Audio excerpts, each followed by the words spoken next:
the I'm a Fan of podcast. Music, comedy, and more. Fonzo Crow, welcome to the show, man. Hey, man, I appreciate you, man. Dude, I need to apologize. I should have had you on here much sooner because I was thinking about it before today, and I don't know why it took this long, but the only thing I came up with, and I don't know if it's real or if it's just an excuse. It's going to be an excuse. Well, I realized I don't think I've ever gone to a show because I was like, okay, I got to go watch Fonzo tonight. Mm-hmm. I think you've just been on a bunch of shows that I've been to. Yeah. You know what I mean? So I think I felt like I was going to watch your shows because you were on so many of the ones I was watching. Yeah. I don't know. I think it's just like a weird mind trick. But, man, you were just always funny. Hey, I appreciate it, man. Thank you. Yeah. Thank you. I've got so many questions just about kind of your – well, are you from Dallas area originally? Yeah, I grew up in Plano. Okay. Yeah, East Side. What era of like stand-up comics are you in around here? Like, when did you start?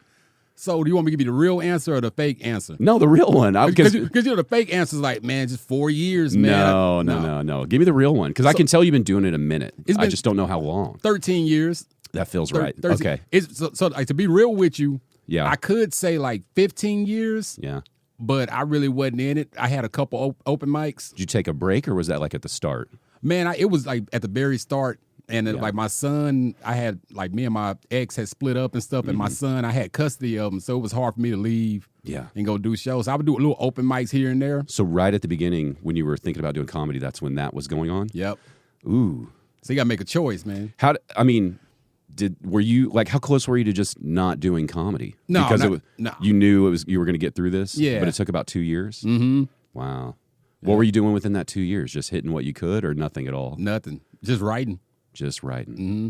And I had I got lucky, man. I got a big brother in the game that became my open mic. Oh, really? Yeah. CJ Star. Oh, okay. That's my big comedy brother, man. So, oh, yeah. Yeah, he helped me out a lot. That's good. Well, so for 2 years, though, when you're just writing, I mean, how do you write like that when you're not getting to go up and try it? I don't know. And you know what? And the stuff that I was writing, it was terrible, too. So were you just sitting down with like a pad writing? Well, like something would happen. Mm-hmm. Like I wouldn't purposely have writing sessions. Mm-hmm. Like something would happen. And it'd just be like something funny. So I'd be like, I'm going to write that down. See if that ever fits. So you're just kind of doing some topics down. Yeah, just random stuff I would see. Yeah. Mm-hmm. I mean, was that not just making you depressed, though, that you're like writing the topics, but you gotta wait? I think if it would have happened like 5 years in, yeah, okay, then I'd be depressed. But I was so new that it really didn't hurt me because I really hadn't started. Yeah. What did it take? Like, what happened through that 2 years where everything lined up where you could finally start? My son got older. Yeah, just like started school or something, or what? Yeah, he like by the time he hit like kindergarten, then I knew he was safe with whoever he was around.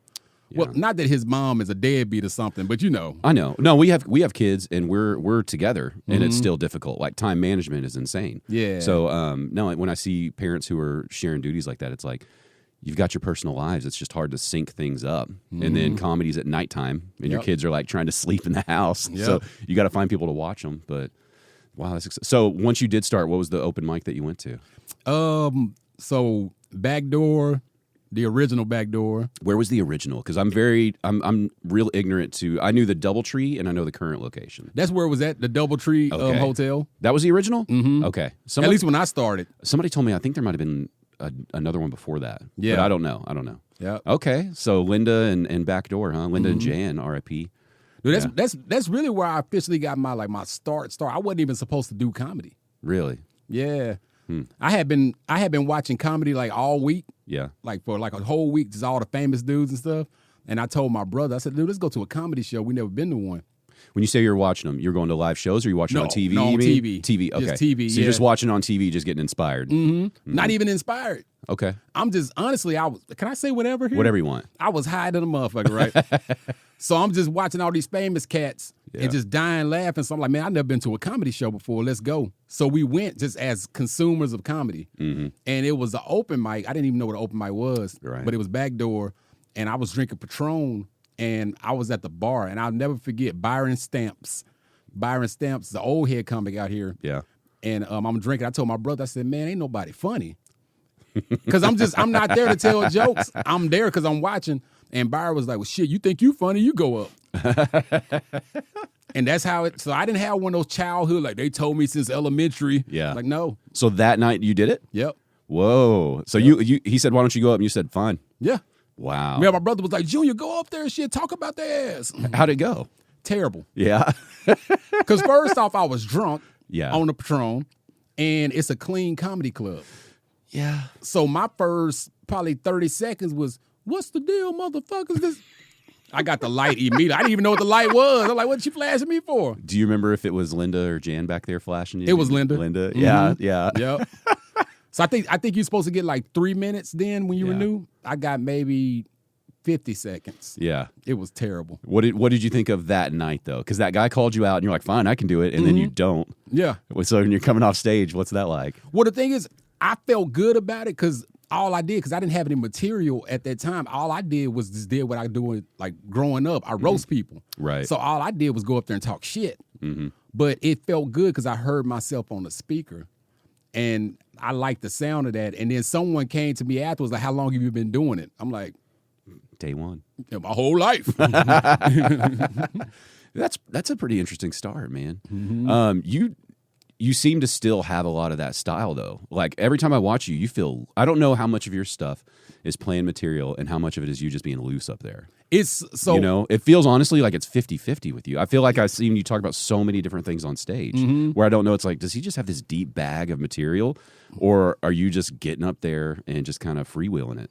I'm freewheeling my material. So Okay. so I don't have a set anymore. Because all the stuff that I write kind of fits, because it's about me.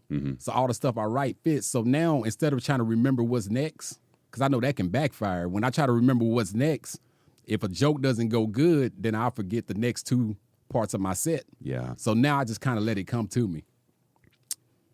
That's interesting, man. You know what that makes me think of is, rock star Jack White? Yeah. The White Stripes. He does that with his concerts. So, he's got albums with the White Stripes, the Raconteurs, his own solo stuff, and he goes up on stage, no set list. Yeah. Like he knows he's going to play a couple of the big hits, obviously, but then they just kind of weave in and out of whatever he feels like, and he kind of leads the band like, James Brown would have or something, where it's like, I'm just going to come tell you we're doing this song, we're coming in on this, let's go. And I've been to a couple of concerts like that, and it's a similar feeling where, I don't know, it just feels more honest. Like you can tell you're in the moment. That it's like it's not that I've done this set the same way 40 times in 40 cities. Yeah. So how long until you actually started doing that? Did you start doing it that way from the beginning? No, not at all. Yeah? Not at all. Real scripted at first? I don't mean scripted, but prepared. No, it was scripted. You know what I mean? It was scripted, yeah. So I would say it was probably about 3 years ago that I started doing. And what happened is I had a set list for this show, and I lost it. I left it at the hotel. So when I got there, I had no choice but to just go. Yeah. And I did so good that show. I said, man, I'm going to start doing that shit moving forward. And that's what happened. How long into the set until you felt, you had to feel nervous going up there at the start. Oh, I was so nervous. How long until you relaxed and you were like, this is working? I think it was immediate because something happened in the crowd that I had to address. And that made me just turn just regular myself. Yeah. Man, that's what a lucky thing though. Like what you just said, yourself. Mm-hmm. I'm not a comic, but as a viewer, when I see people who are kind of like maybe below 10 years in, even when they're good, it feels like maybe they still are trying to figure out like exactly who they are up there. Oh yeah. You know what I mean? They're funny, it's going, it's working, but you just still feel like it's not really authentic yet. Yep. I'm not trying to insult them. It's just like, I think if you find one more level, you're going to be even that much more funny. Yep. And I think there's so many levels because I have a level I'm still trying to hit. What do you think's your next level you're trying to hit? My level is not worrying about nothing.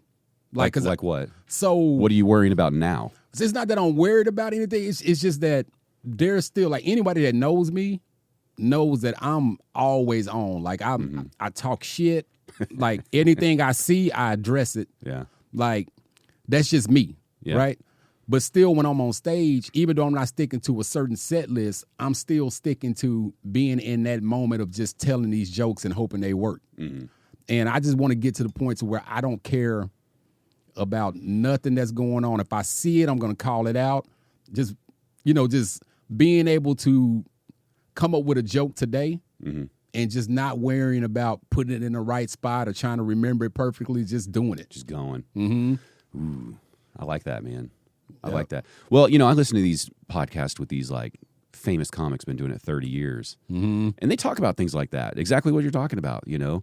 And so then I feel like I'm a snob thinking like local people around here should adopt that kind of philosophy of like, maybe just go for it. Yeah. Because there's a couple people, I've told them in person, like they're people I know, and they're at that, you know, like 6, 7, 8 year mark, I guess. And they have like their good nights, their bad nights, you know, and I've been able to see them at, you know, open mics, bar shows, club shows, and I'm watching them progress, right? But there's been a couple times where something happens. Like one time, one of them got a little upset, like with the crowd. You know, something was, and then they just kind of cut loose. And instead of being this nice, friendly comic on stage with that like smile that comics get, you know, they kind of got a little rough around the edges, a little rude with them, and it was working. Yeah. You know what I mean? The audience was eating it up. And I was like, that's really you. Like, that's, oh my, I think this is the first time I've seen you, and I didn't notice it. So, yeah, man, I don't know. I know Dallas has like a lot of comedy classes and stuff like that. And we have a lot of veterans from kind of like that previous generation of comedy where people were trying to get like sitcoms and stuff and getting on late shows. And so, like, there's all this wisdom passed down that's probably really good and safe for that stuff. But I do wonder sometimes if it doesn't work anymore. You know, that if you got to cut loose a little more these days because all those old rules maybe don't matter as much. But I don't know. I'm coming at it from a fan. Comedy's so different right now. It is different. I don't know what it is, but it's different. Like it's almost, you have to be careful who you take advice from, because the reality of it is, unless they're on a whole nother level, I mean, at the end of the day, if you're a comic, I'll listen to you. You give me a tag, I'll listen to you and all this. But if we work in the same clubs, you're not on TV, you're not on Netflix, like, I'm still gonna listen to you, but I'm not gonna just implement everything you're saying, because we're really technically on the same level. It's like when your friend's giving you financial advice on how to be rich, and you're like, both of us are not rich. Yeah, you know what I'm saying? It's like I want to take your advice, but you are also not rich. Yeah. So it's like, whether you're young, whether you new, your time is your time. Yeah. And just because someone's older than you, you're supposed to respect them because of where they came from. But at the end of the day, you still have to have that awareness in yourself to be the genuine you. You don't have to take all the advice people give you and implement it on your own. You know, and plus, like, things move so fast now. Some advice is evergreen, right? You know, like how to treat people, business relationships, that kind of stuff, you know, being professional. I think that kind of stuff's evergreen. But, like, all these people who pretend to have, like, you know, on social media, you got to do this, and this is how you do these things. And it's like, man, I don't think what worked 6 months ago even works now. It moves so fast, you know. And I don't think any of us really know. And all these formulas that people try to come up with, you know, like Ralph Barbosa, for instance. Yeah. There's probably not going to be another person in Dallas for a long time that has an ascension to fame similar to his. I don't think that was kind of a one-off for Ralph. I don't think there's going to be too many people in any state, any city that's going to have a Ralph Barbosa effect. Right. You know, it's like, so to try to say like, well, he did this, I should do that. It's like, I don't think that's going to work for you. You're a totally different person. Totally different person. And the crazy thing about Ralph, I remember, like, Ralph, this is the funniest thing about Ralph blowing up. So when Ralph popped, I saw all these clubs, just all Ralph Barbosa, you know, we remember this and this and this. I'm like, bro, there's probably one, like Linda at Backdoor.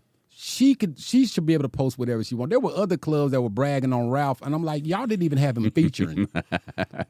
Yeah. You know, so it's like, everybody's hopping on that train. Yeah, like, come on, man. I remember Ralph was going on shows on the road and opening 2 years prior to, not even 2 years, maybe 6 months prior to him popping like that. We, you know, I had him on this podcast when he was lower like that, when he wasn't famous, you know, and that episode's not out anymore. Everything's all good, but there's reasons where he was like, hey, can we pull that? And I was like, no problem. No problem. It's all good.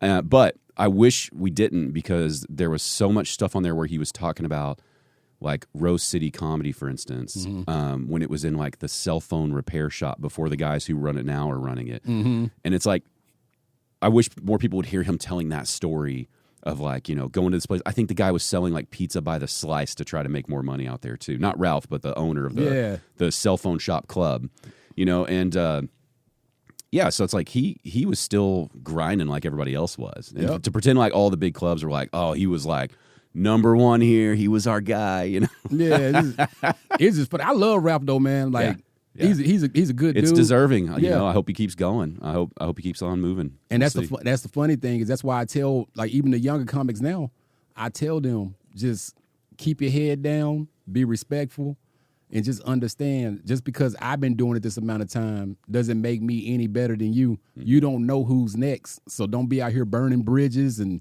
there's people I know were hating on Ralph when it happened. I'm like, so you mad now? You can't be mad. You hating on Ralph, but you think he's going to pull you up with him? You hating on him? You know, me and some comics, when we recorded Lawrence Rosales' special, you know, we went out afterwards that night, got a couple drinks next door at one of the bars, and there were some comics who were at the show that came over and had a drink with us. I vividly remember this person talking about all the shit about Ralph. Not going to say the name, obviously, but and they were just like, you know, what he should be doing. He should be doing this. He should be doing that. And I was like, at that time, I think he was definitely on HBO, and somebody had heard about Netflix, but I don't know if it was released yet. And it's like, hold on. You're running around here doing the same local clubs as everybody else, doing the same like hustle of trying to be MC feature, right? Yeah. And this guy's on HBO and is about to be on Netflix, and you're going to tell him what he should be doing. That's crazy. What, you know, like, why do you even feel like you would be able to give that advice right now? That's crazy. But they were so confident in everything they were saying, like, he should do this, he should do that. And I was like, but he's already beyond what you're doing. Yeah, what you should be doing is DMing him and asking him what he did. Exactly. But that person, you know, they've continued to struggle, you know, because I'm sure a lot of it's just that attitude of like, I don't have anything to learn, I've got stuff to teach. You know, it's like, well, you know the old saying, God don't like ugly. Yeah. Sometimes you block your own blessings hating on somebody else's. I'll tell you what, man, the older I get, all those like religious tropes and like I'm not even like a horribly religious person, but it's like there's so many things that happen by coincidence where it's like I'll catch myself every now and then just like looking up at the sky and be like, all right, maybe. Oh yeah. Because that stuff, you're right, it does happen. It's like lately karma feels like it's swinging around on people real hard. And I'm just watching like, okay, all right. Yeah. Maybe there's something to that, you know? I'm telling you. We'll see. You were talking about Linda and Backdoor. What do we got to do to make that club the spot where when people come to town, they pop in there? Because I'm a big fan of Backdoor. I feel like that's the comics club. Well, I would say because Linda's old school. Yeah. And of course, she's more old school than me, and I'm stuck in my ways as far as the way I advertise. What ways are you stuck in? Meaning, so I hate social media. Okay. I hate the fact that I always have to post something. You know what I'm saying? Like, I wish I could just tell jokes, and then somebody says, hey, you heard of Fonzo Crow? You need to book him, take him on the road. It's not like that anymore. And even when you own a club, you have to, like, all the comics know the club. But there should be some money behind it to advertise the club, because it's a nice, no matter where they have it at, it's a nice spot. Yeah. It's a clean club. They're not up there just cussing everybody out. You know, you could bring your kids. Yeah. You know what that club has proved to me is like the neighborhoods. Like, they have their fans from those neighborhoods over there. They're not Dallas people.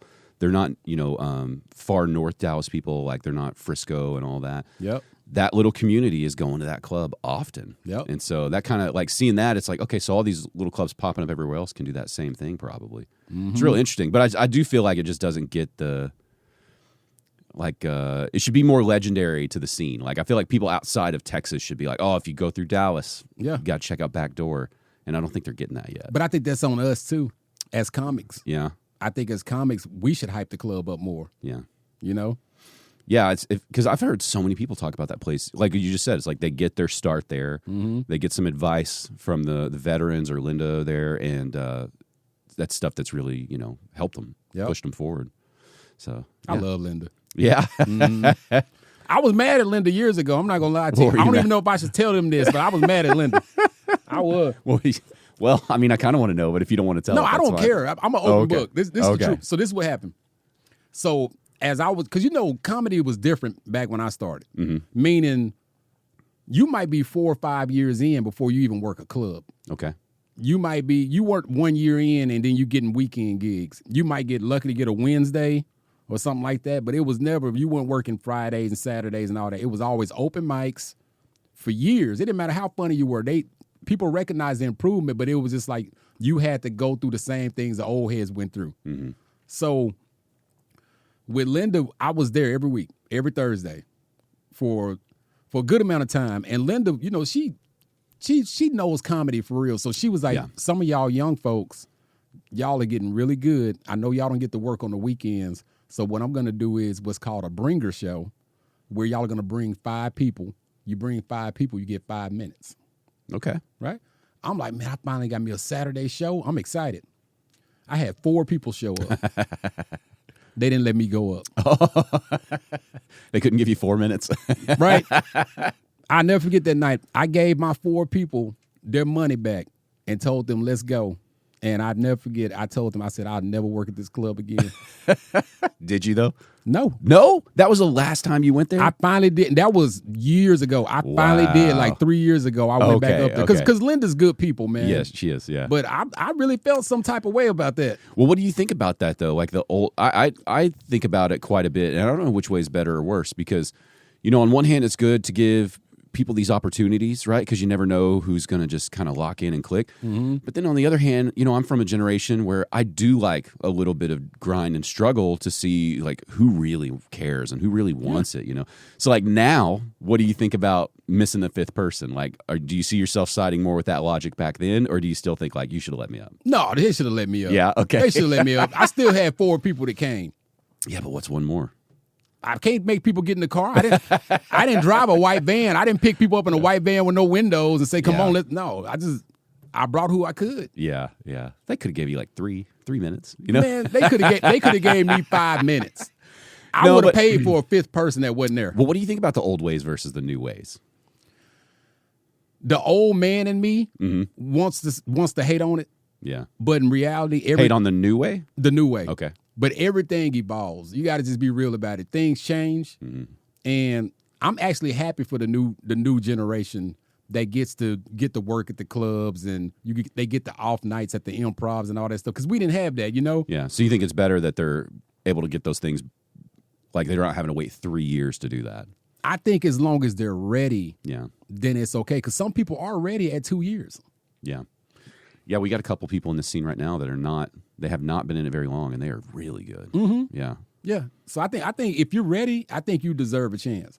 Yeah. The only problem is I do think there should be a person that's the gatekeeper in some type of way that does humble the ones that get a little too cocky too early.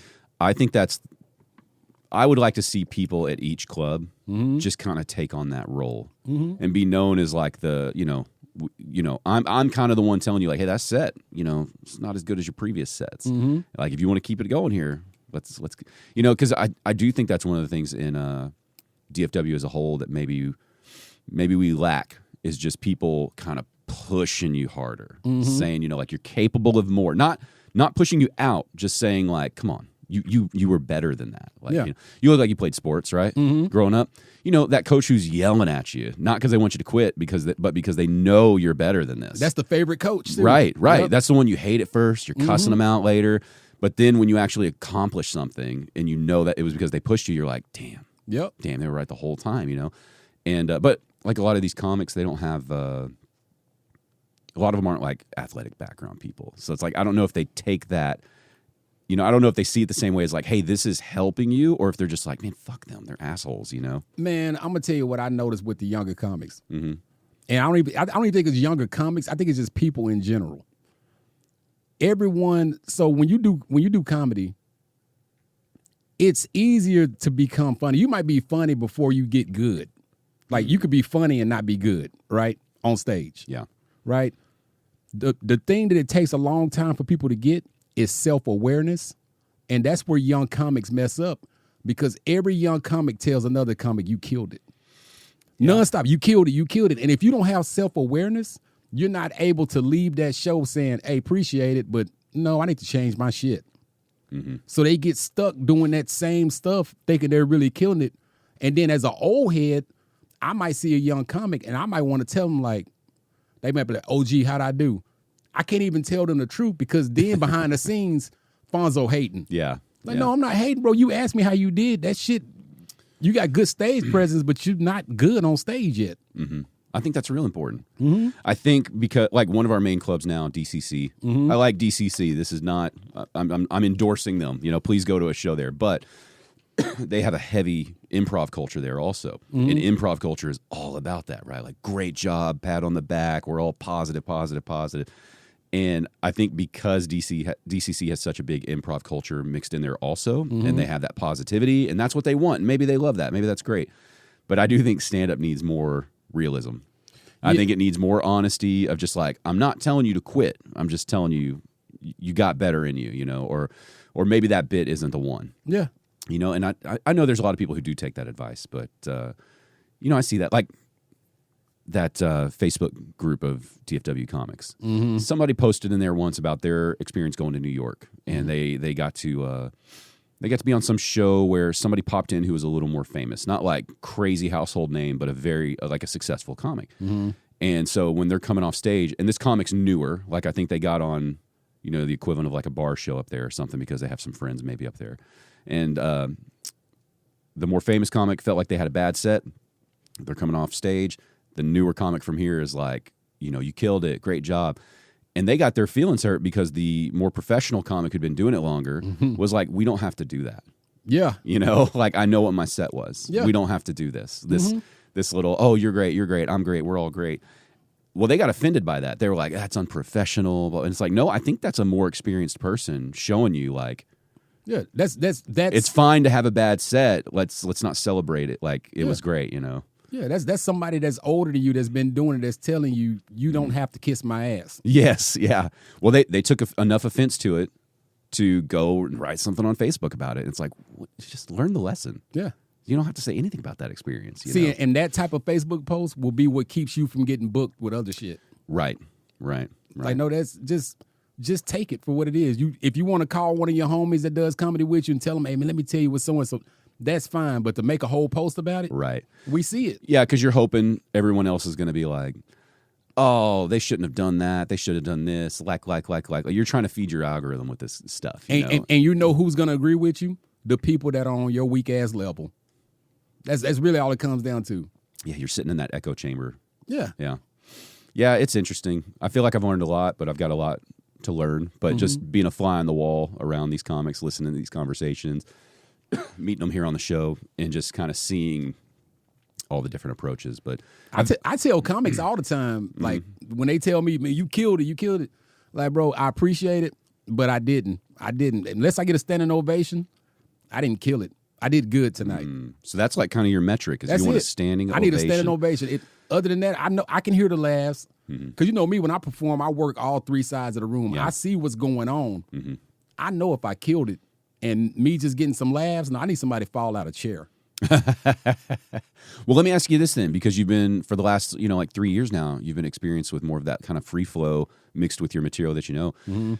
Do you find that you're getting more standing ovations if you're really loose or if you're staying true more to the material? I ain't getting no standing ovations yet. You hadn't got a single one yet. I haven't killed shit Well, what do you yet. think you got to modify then? I don't know. Yeah. I don't know. I don't. I mean, you look, from me anyway, you got great stage presence. Like you look and feel like a professional when you're up there. You know what I mean? I don't feel like I'm watching a local comic. I feel like I'm watching a comic. Yeah. So, I mean, do you think it's just material at this point then? Like just stronger material or what? I think it's just the overall I just think it just hadn't hit. I don't know what it is.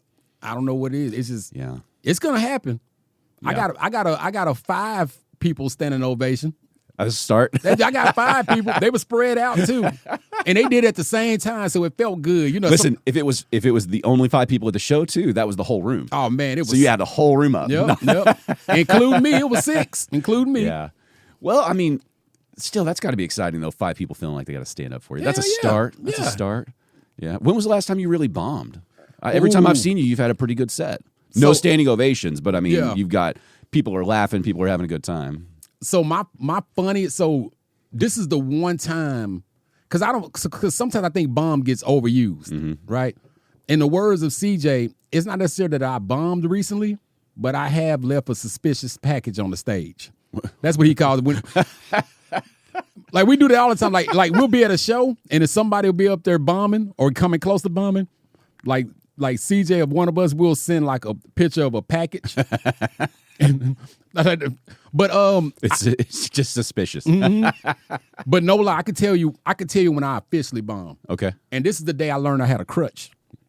So I was probably maybe about 7 years in. I don't know if you know, it's an older cat named J. Anthony Brown. No. So it's an old black comic, right? Okay. Old school. So J. Anthony Brown was in town to headline this show, and it was put on by was it 105.7? It's a black old school radio station, right? Sold out, right? J. Anthony Brown is supposed to headline the show. I'm just supposed to be like going up after the host or something. It's like 4 comics on the show, but J. Anthony Brown's it's sold out. They're all there for him. What happens is they leave J. Anthony Brown at the hotel. He's waiting too long to get picked up. So a guy named Black Run goes up. The Black Run is a fool. He goes up there hosting the show. He brings up this other guy named Derek Keener, right? J. Anthony Brown gets there, and he's like, hey, put me up now. I haven't went up yet.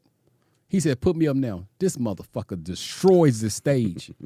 And then Black Run goes up there after J. Anthony Brown does his hours like, well, next up, Fonzo Crow. Dude, I go up there. I'm in the middle of telling my joke. My first joke, I have to sit down on this joke. I reach back, there's no stool. I said, that one's not going to work. Bro, I got about 3 jokes in. Each one, I realized I used the stool. I did 4 minutes of 12 minutes I was supposed to do. And I just said, you know what? Hey, man, you don't even have to pay me. I didn't even say my name. I just said, I'm out. And I walked off, and I went straight to Walmart and bought a stool. Did you carry it to shows from then? Yeah, I kept it in my truck. Hell yeah, I kept it just in case. Yeah. And to this day, if I don't see a stool, yeah, I'm getting a chair from the crowd or something. Because, like, you know, like most comics sit their shit on the stool. Yeah. I sit on the stool. I use the stool. I might pick the stool up. I don't hump the stool like everybody, you know. Yeah. But, you know, I use the stool, so I realize I have to have a stool. That's a pretty good lesson. That had to be brutal, too, because, after that guy gets off stage, are they even really paying attention to you? They don't want to see my They're ass. ready to go, right? They don't want to see me. They're paying out on their checks and everything, I'm assuming. Dude, I drove home 10 and 2. No music. Radio off. No music. I was so sad. Did you stop and get fast food or just go home? I went to Walmart and went home. Yeah. No that lie. feels like one of those where you're just eating like a sad burrito in the car. Yeah. And I was married at the time. I wanted to cuss her ass out because I'm not saying nothing for like 15 minutes. And then she goes, it's going to be okay. Bitch! She's trying. Yeah, leave me alone. You know it's not going to be okay. I'm never quiet after a show. Well, and there's nothing women don't understand. It's like there's nothing you can say in this moment that's not going to make me feel like less of a man. Yeah. Like even you telling me it's okay makes me feel like I'm just a child now. And nothing I don't even want you to be quiet and rub my back. No. Like, because I feel the tear. Yeah. It's on the surface. Yeah, it's like I got to get home. I got to find something manly to do to come back from this failure. Yep. Wow. I will say that a key sign that you are bombing, though, like, or that you're doing bad. Because I think, like I say, bombing gets overused sometimes. But the key sign that you're doing bad is when you address the fact that you're doing bad and you get laughs off of that. Oh, yeah. I mean, that happens. I see a lot of newer comics do that too quick. Like, from the crowd perspective, for me, because I've watched enough shows now, I feel like I'm getting, the pulse on how a crowd's reacting. I'm learning to kind of read the audience a little bit. Not as well as the people on stage, but I'm kind of getting there, know? And I'll see some newer comics do that, and you can tell, from my perspective, you can tell, like, it's nerves. Yeah. They're just nervous, and they think they're doing bad. And it's like, look, you're not crushing it up there, but the crowd's still on your side. They're still waiting. They're ready to laugh. They're still engaged with you.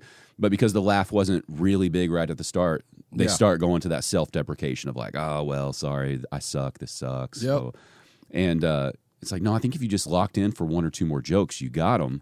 But they're just so nervous, I tell them in a minute, like, look, if you want to know how you're doing, while you're on stage, keep telling your jokes, look around. If 2 or 3 people get up and go to the restroom on your ass, then you might be struggling. Because what I do know is when you're telling jokes, you had a good set when as soon as you say, I'm out, then that's when a couple people stand up and go. That's a good point. If you can make somebody hold that shit or whatever it is they got to do, you're doing all right. Yeah. You're right, man. That last show I saw you on, I couldn't believe how I'm almost embarrassed. And I messaged the guy, I told him he was awesome. But and I've said it on here before, but like Tony Pepperoni. Oh, Tony, boy, yeah. It shocked me. I came into that show wanting to be such a hater. Me too. Like, this isn't comedy. Because I'd seen a little bit of the Kill Tony clips, and I was like, nothing. And by the end of the set, I was won over. The whole time I was thinking, this will be the guy I go take a piss on. Mm-hmm. You know, and he comes out, and I'm like, well, I'll give him a couple minutes, see what he does. You know, I mean, I'm just being snooty and snobby. And he reeled me in. Yeah. Reeled me in, man. And I mean, like, you were there, like the shirt changes and name changes and all the. I don't want to give away his whole act, but I was like, I can't believe I'm locked in on this like I am. Like the guy won me over, and I was coming in ready to not like it. I was too. I'm not gonna lie to you. Well, it's a gimmick. Yeah, it shouldn't be. But then I thought, well, it wasn't my generation, but like Gallagher was a gimmick. Mm-hmm. I like Weird Al in music. That's a gimmick. I love Weird Al. You know what I'm saying? Mm-hmm. It's like, well, why am I hating on a gimmick? If it's a good gimmick, I should be embracing it. So I've come around. Yeah. I'm a Tony Pepperoni fan now. I like Tony too. I would definitely take a group of friends to go watch him when he comes back. As soon as I saw the flyer, I was like, what the hell is a Tony Pepperoni? Well, because already I didn't know what I was getting into with Coldplay too. Mm-hmm. I hadn't seen that show before. So I'm going into that one wanting to like it because those guys have a pedigree of funny stuff. Yeah. So I'm thinking, well, this has a very good chance of being very funny. Mm-hmm. And people had told me it was funny, that I think have good taste, you know? Yeah. And but when you see the flyer, it's Coldplay 2, Tony Pepperoni. It's like, what is this show shaping up to be right now? Like, what is happening here? Yeah. And so my buddy Chris that I brought with me, I was like, hey, man, 2 of these acts could be horrific, and he's always like, I'm with you. Let's go. He goes to shows with me. But pleasantly surprised, man, that show was a great show. It was a good show. All around, Yeah, man. And then the mixture of like more traditional comedy with Tony Pepperoni and Coldplay too. It was like, this was a great show. Yeah. I want to see more mixed shows like this, you know? I think I've almost gotten rid of all my comedy snobbery. Oh, for real? Yeah, you know, I think I don't know if it's just me, but I think people just go through phases, right? You learn a little bit about comedy, so you think you like know more and you're deep about comedy. And like, I need comedy that's more substantial, or I don't know, some bullshit. You know, like somebody to get up there and do their manifesto and make it funny about government and politics and blah blah blah blah blah blah blah. Mm-hmm. But I think that show alone just kind of reignited that. Like, no, man, like you can have all of it. Like you should have silly, stupid comedy. Yeah, like you need it. People are out here after work just trying to unwind, and you need that comedy. You know. So I'm all back in on just like, let me see what you got. I don't care what it is. Bro, you probably know more about comedy than me. You think so? Yeah. I don't watch comedy. No? Well, who were some of your favorites when you were watching comedy? So, like, Who were some of the ones that kind of influenced you? Man, it was the people that's the Eddie Murphys, the Richard Pryors, and like, I mean, that's top tier right there. It doesn't you know get what I'm much saying? higher. Like, I mean, I think the only person touching on that era right now is Dave Chappelle, right? Yeah. You got people like Bill Burr and Louis C.K. kind of scratching I at love it. Bill Burr. Yeah, he's my favorite, my personal favorite. Yeah. But I don't, as much as I love him, I think he would even admit he's a notch away from, you know, Pryor and Murphy. They were just otherworldly at the time of their success, you know? Yeah, I try not to watch comedy. I don't. I Why try not? Well, You worried it's gonna like change what you do, or so this is what happens. This is the guys on the truth. So if I watch, and y'all don't get mad at me out there, this is some real shit. But I'll only watch like a Netflix special or something like that. I'll only watch like a white woman. why is that? Because I know that there's nothing that she's gonna say that's gonna accidentally influence me 3 weeks. Like, you know, like somebody might have a joke about midgets. Yeah. On a, you know what I'm saying? They Yeah, might have yeah. a joke about midgets, and then 3 weeks later, I'm like, I thought of some funny shit about midgets. So you're worried it's going to get in there and you're not even realizing you're copying something a little bit. Not copying, but just being Yeah, because that's what used to happen when I first started. Like when I first started going, I used to watch a lot of comedy because I felt like I was supposed to be studying, right? But I wasn't watching as just a consumer that started. I was watching as a comedian, so I was watching different. And then my favorite comedian is a guy named Tony Roberts. You know Tony Roberts? Yeah. So Tony Roberts, what happened was I watched him so much, and then I got to do shows with him.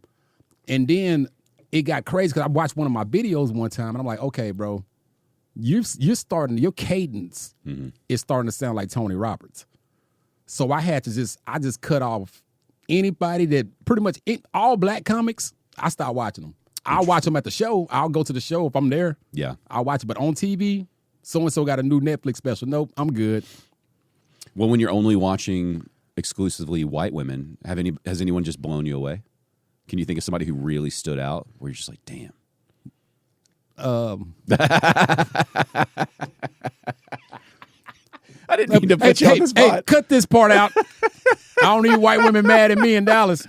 We got some funny ass people in Dallas. I don't even worry about the male female thing of comedy. Mm-hmm. We have plenty of funny of both. Yeah. And in my experience, the people who get really hung up on that think they're not getting slots because I'm this or that. And it's like, no, your act just isn't there yet. That's all. Jordan Jensen. Oh, yeah. I like Jordan. Yeah, she just has a new special out, right?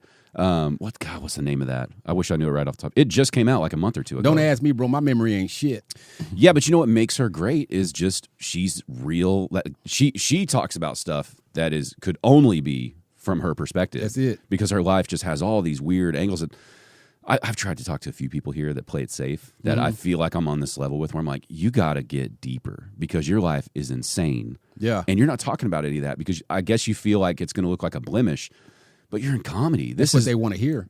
I want to know about you. You know, I mean, I don't mind watching. I still like Nate Bargatze, Jim Gaffigan. I like surface level humor still. But if you're a person that's got a tortured life and you're trying to be funny, it's like you've got this gift that you're not using. Yeah. You know, and that's, I think, what she is tapping into is she's just bearing it all. Man, she's hilarious. She just puts it out there, man. And it's not fake. It's real. And I listened to her Joe Rogan interview, and I already liked her. But I just, you know, when you hear someone like that talk for 2 or 3 hours, it's like, okay, I feel like I'm so much more of a fan now that I know that's even this extra bit about you, you know? Yep.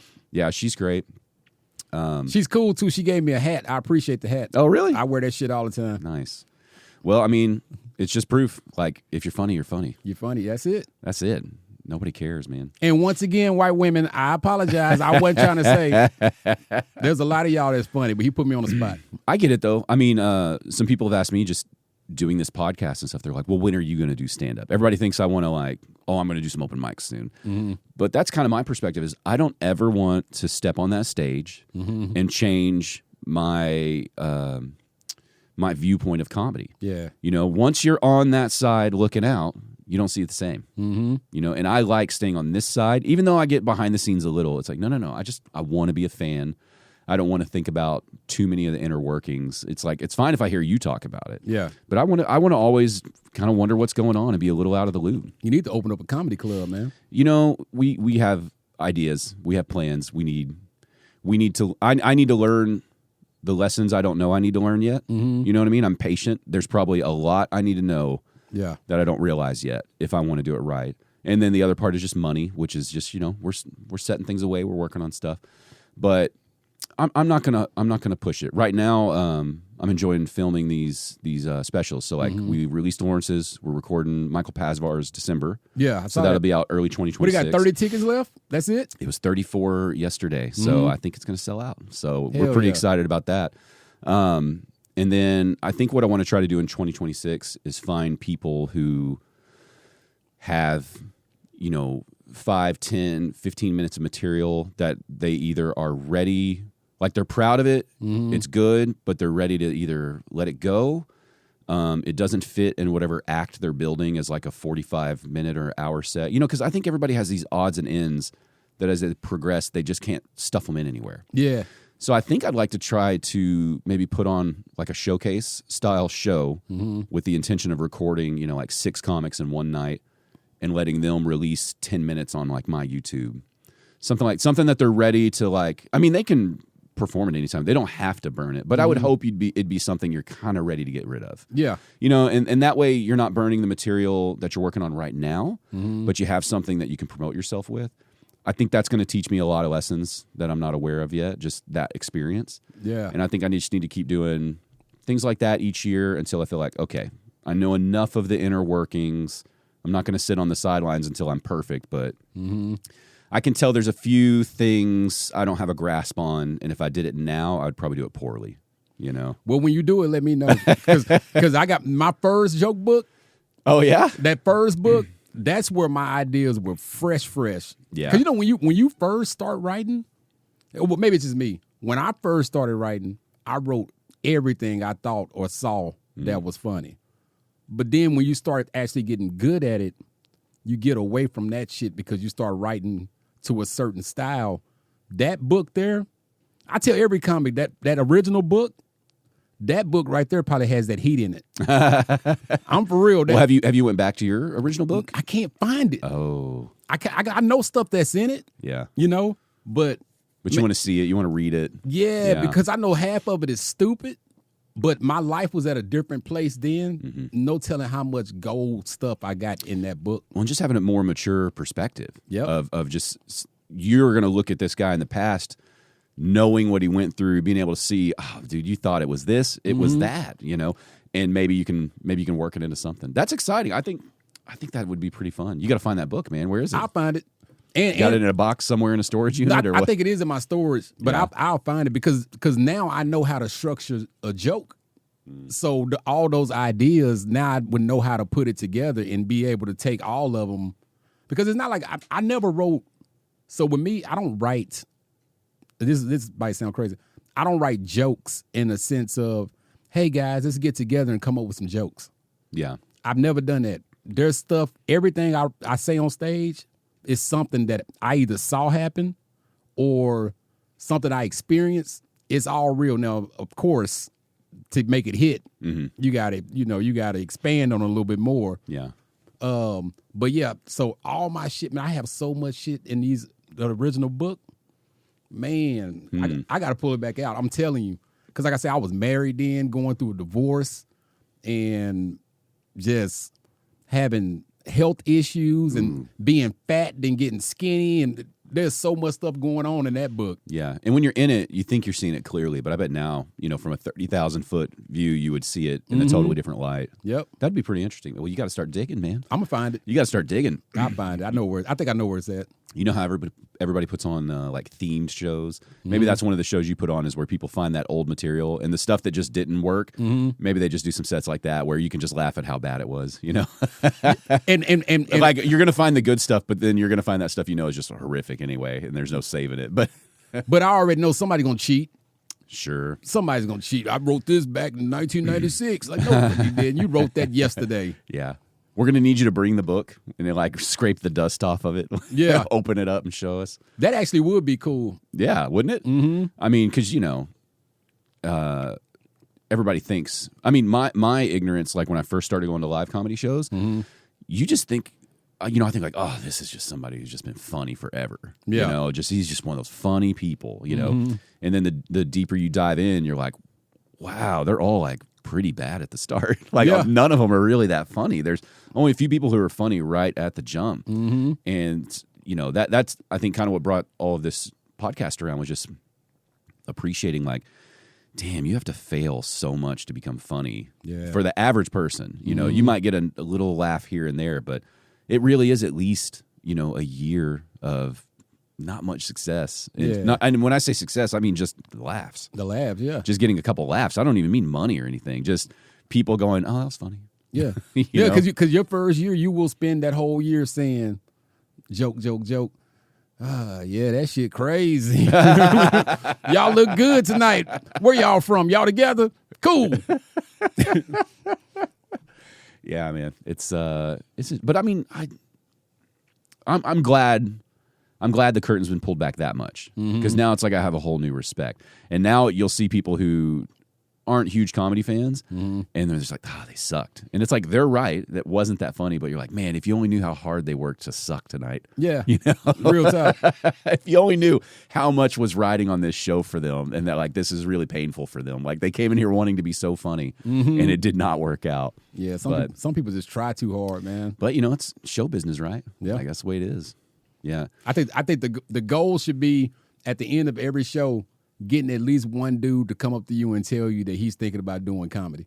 Oh, that's cool. That means you did good because when you make it look, think about it. You're making it look easy. You make it look easy. Like, I can do that. Like, no, you can't. But yeah, come on. Yeah. Yeah, I think that's, at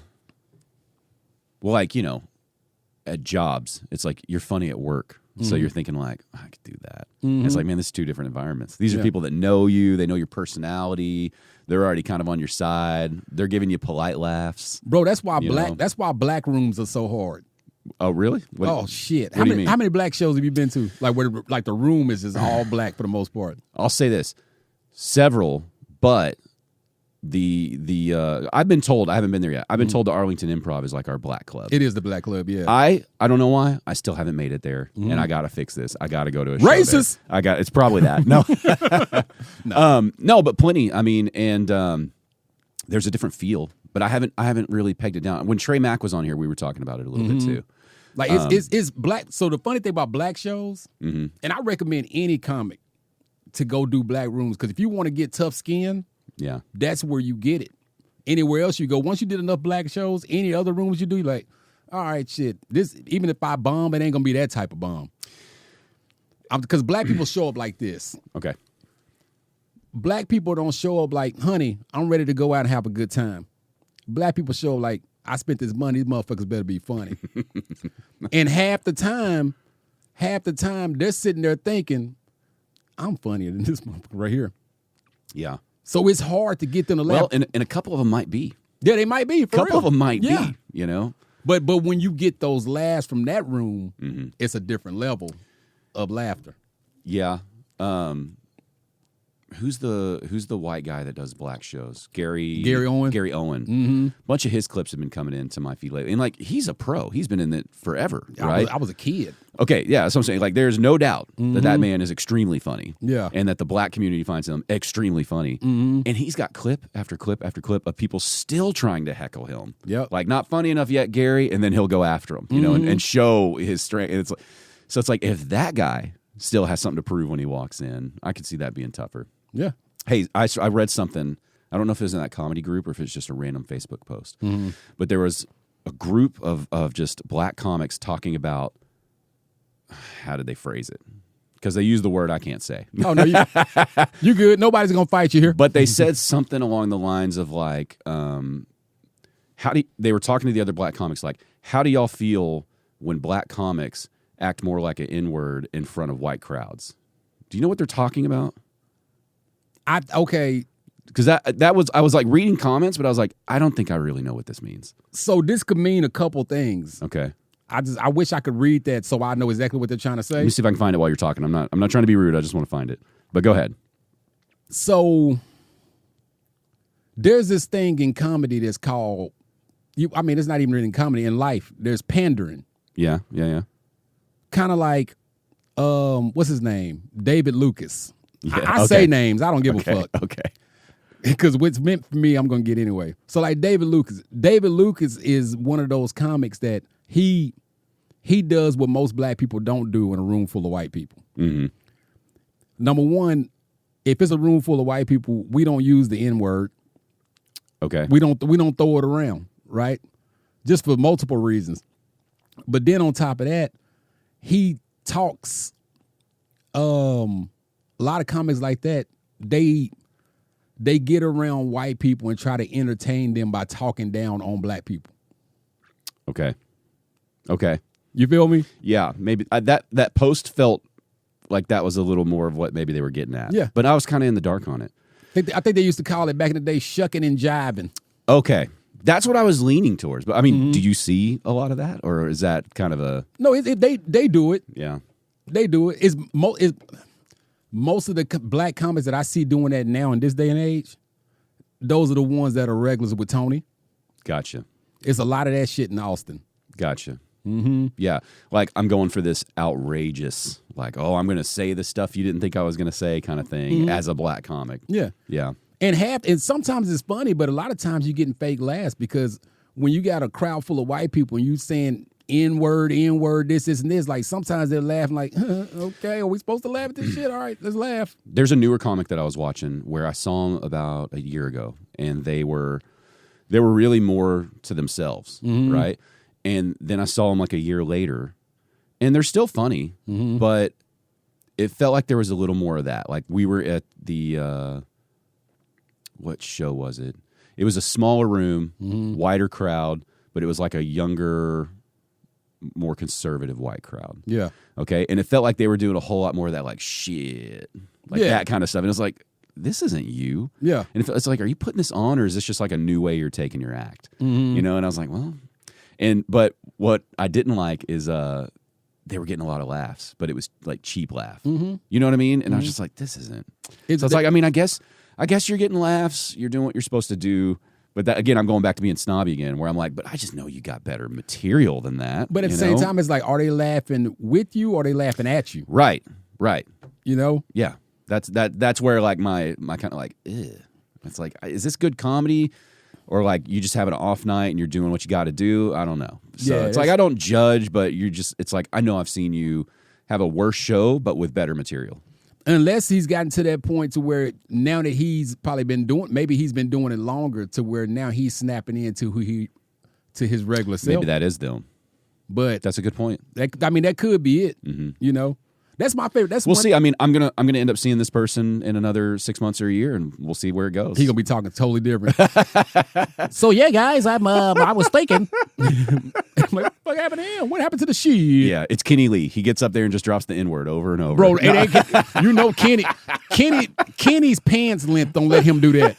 No, I would pull the mic from him if I'd be like, this is not you. Yeah, Kenny. Kenny looked like he said with the hard ER. And be confused like, what? Yeah, I love Kenny, bro. Kenny's great. good. He's a real good young comic. I was gonna say he's a good example of one of the younger ones where it's like, I'm glad we don't have this 3-4-year-old to try to keep you off stage because you seem like you're doing really good. And he can hoop his ass off. I've heard. Bro, Kenny can hoop. Well, did you hear about his ultimate frisbee skills? No. He's like a real ultimate frisbee player. He looks like it. Where they which I still don't really understand the game. It's like football, I guess, but with a frisbee, and so it's I think it's a mix of like flag football and frisbee. Okay. But he's like a wide receiver. He's real fast. He's the guy they send it to, and he's like making moves. And it's like. Okay, so he's like, he doesn't look like it, but he's an athlete. Bro. The only reason he doesn't look like an athlete, though, is because the fashion he chooses always like hides any features of his body. Yeah. You know what I'm saying? He's always wearing baggier shirts and stuff. It's like, apparently he's got moves. He's got speed. Kenny be wearing those sweater vests with the bow tie, and then he'll have the pants where they be flooding, like he need to pull his shoes up. But Kenny is hilarious. Yeah. And he's consistent. You could tell it's not a character. Like, it's Kenny. You know, when we hoop with Kenny, he sounds the same way he sounds on stage. Are you playing with him at the Cowabunga stuff? Is that where y'all are playing, or somewhere else? I'm a champion, man. Were you on the champion team? I should have brought my ring. Congratulations! I didn't know who else was on your championship team there of the inaugural Cowabunga basketball tournament. I had Ish on my team. Okay. Damn, how the fuck I go blank on it? Since he's a champ, I'm going to say this about Ish. The one time I went and picked up over there with him, he was the one guy, I don't know him at all, and he was extremely nice, everything was good, but he shot something that he wasn't happy with, and he was like the only person out of the group who just gave like the fuck, like got really mad, yelled, slapped the ground. I was like, okay, he like really wants to play. Bro, let me tell you something about seriously. He takes it seriously. No, he takes it too damn serious. And I'm glad I was on his team because I felt like every time I would go hoop with them, Ish would like go to a whole nother level when he was playing me. You know what? Ish, if you watching this, fuck you, Ish. For real. I mean, I'm glad I wasn't playing, I'm glad I wasn't guarding him or vice versa because it's like, hey, man, I'm at that age where I'm going to pop an Achilles or something. Like, I can't do this with you. Yeah. You know? But no, I mean, super nice guy. But so it was you, him, and who else? We had Gio on the team. And, it's fucked up because every time I'm trying to remember my boy's name, I go blank. And the crazy thing is we wouldn't have won without him. Oh, okay. That's the fucked up part. Well, you know. We might have to cut that. When they tell the stories on like ESPN, the 30 for 30 of this, like we'll know his name. We'll get it all in there. Bro, he was so locked in. It's got to be on Cowabunga's page, right? Oh, I mean, I'm gonna have to pull him up, bro. Pull it up. This makes me feel bad. What do you think while you're looking that up? What do you think was what was it about your team that made y'all champions that him? Day? That's it? The motherfucker, I can't remember his name. Well, what was he doing? He's just that good. He's just taking it. Bro, he showed up with headphones on. Oh God! And gave himself a warm up before the game. Okay. Did he like come in slides and put the shoes on while he's there? That kind of move. Like, I don't even want the shoes not touching the court. He did have Yeah. I played basketball in high school, but we were good, but we were at a very small school in a non-competitive district. So we were district champions, and you are looking at the defensive player of the year. Okay. But it was a very small school district, and when we went to playoffs, it was like one and done. It was like, oh, okay, these guys are really good. Yeah. It was K-Lou. K-Lou, okay. Nah, this dude, when I tell you this dude was hooping. Yeah. Hooping. So you just got lucky in the draft, huh? Yes. Yes. So what was your strategy? Was like, I just got to get the ball to him, let him do Well, his that's thing. what it became. Yeah. Because I had never hooped with him before. Like, he would always go on Saturdays. I didn't go. And well, I didn't go on a lot of Saturdays because I would hoop and then be sore for 3 weeks. So. But like, I was even talking shit to him when I found out he was on my team because I was saying that I was gonna be a certain number and all this stuff on the team. He's like, "No, that's my number." I was like, "Bitch, you don't know me." But dude, by the time we got about 5 points into the first game, and I saw how serious he was, get the ball to K-Lou. Was he driving it? Is he a shooter? Every- All the above? Everything. He's just a player, huh? Everything. And you should have seen when we played Dexter's team. Because Dexter's a hooper. Was that the championship game, or were they out It was early? it was the game before. How many games did you play that? We won 4. We played 4. 4 games. Okay. So that's pretty intense because by the fourth one, man, you got to be gassed a little. But see, the thing is, I like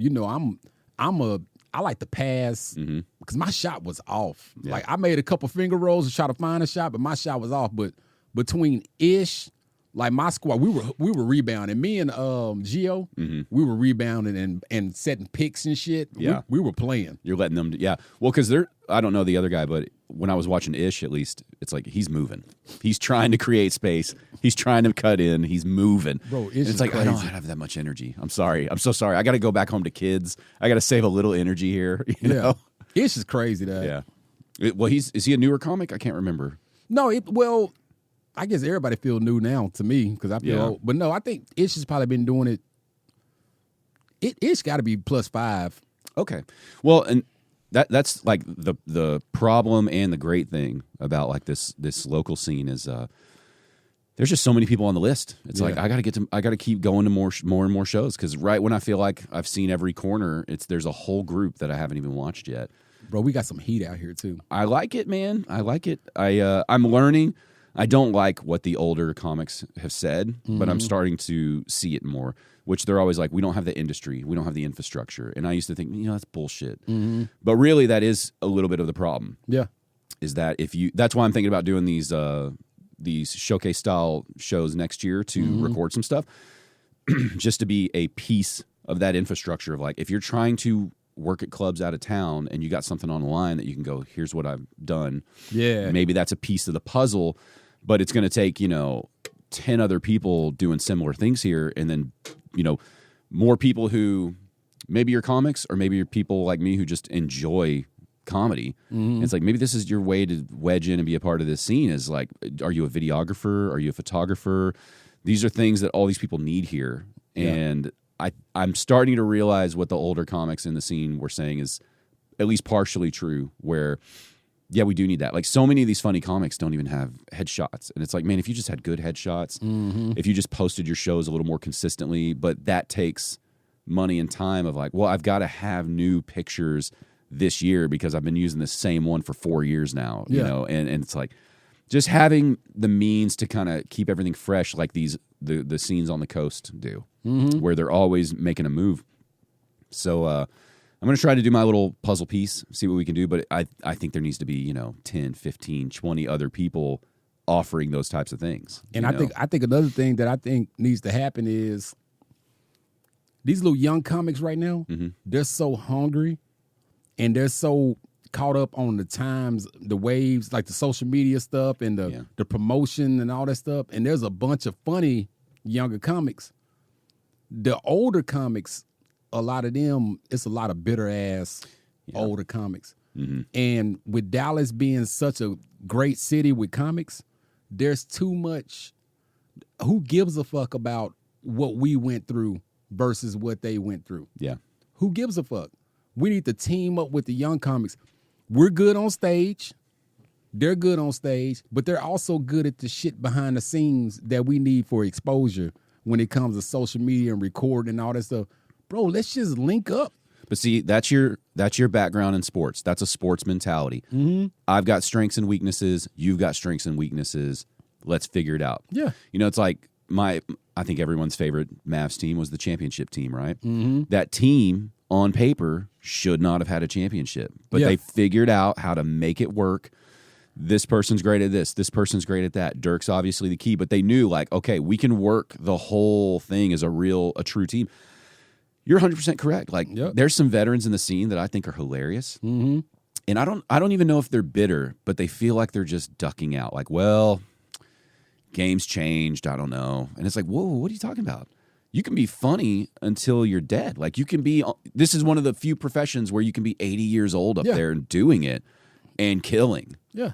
You know, what do you mean? Like, oh, you're I don't know, 50 something, and you feel like, well, if it hasn't happened by now, it's like, hold on. Yeah, we're not selling rap mixtapes. Right, like, yeah. Well, I mean, like, even we were talking about Austin. It's like Ron White, as famous as he is, was getting ready to hang it up, and he's having his own personal revival down in Austin. Yeah. And look at him hanging around all these comics that if you had that mentality, it's like they got no business being around him. Mm-hmm. But instead, he is mixing it up with them. And from all reports, it's like he's getting even better than he already was. Yeah. Well, why don't we just do that here, you know? The key is what we just have to remember is the game, and nobody owes us shit. It's true. You owe it to yourself. Like, if you're really in it, this is my main thing. No matter how long you've been doing it, are you in it or are you not? Mm-hmm. Because if you're not, just move to the side. Yeah. If you're going to sit here and cry about, well, you know, this, bro, just quit and let somebody else be next. Yeah. Well, clearly, because you don't deserve to be next if you're ready to quit because these guys are getting more work than you are. It's trying to light that fire in them. I talked to somebody recently that they're 20-something years in. Mm-hmm. And, you know, I gave him my 2 cents. And I don't know if I know him well enough to give him my 2 cents, but I just felt like I need to say it at least one time. Mm-hmm. You know, I want to feel like I gave you my honest opinion on something. And but it's like, you know, you're so good and you're complaining about this social media stuff that they're doing, right? That they're catching fire because they're posting these clips and they're not even funny enough. They're not ready yet. Like, if they tried to do this, that wouldn't work. They're just getting, it's like, yeah, but you are funny. Yeah. Imagine if you took the fire they have for social media, like the hunger, and you committed to, like, okay, for the next 12 months, I'm going to try to run that aspect of my comedy career the way they do. I'm going to get tips from them because you already have the funny. Yeah. We can get you on a stage and you're going to do it. Mm-hmm. Now, what if you had that piece? Yeah. Like, you have to have it. That's the bottom line. You have to have it shit. With your skills. Yeah. If you just take a little bit of that new school with you, maybe we're talking Hulu and Netflix and HBO. I mean, you are funny. You don't even have to prove you're funny anymore. Yeah. You know, and you know, I told them that, and they're just like, "Yeah, you mean like approach it like I'm a newbie, like I'm an amateur?" And I'm like, "Yeah, like the excitement that you had going in the beginning of like, I gotta go." And you know, they heard it. I don't think they took the advice. They probably didn't. But you know, I'd stand by it. It's like, there's nothing stopping you from being on top. If it's just the social media stuff and all that, okay, well, that's just another. I mean, no matter what career you're in, things change and you got to adjust. Make a little adjustment. That's it. I'm making an adjustment right now. So my problem is with the social media is I critique myself too much. Oh, like on your post, you mean? Yeah. So I'm one of those dudes that I post some shit I think is funny. Give it 6 minutes and I don't have enough likes. That shit is gone. So what I've been doing now, I met with a comic. I did a show with a comic from Chicago named T. Murph. Mm. And T. Murph, he went viral, not doing comedy, like stand-up. He went viral making videos. And I was telling him about that.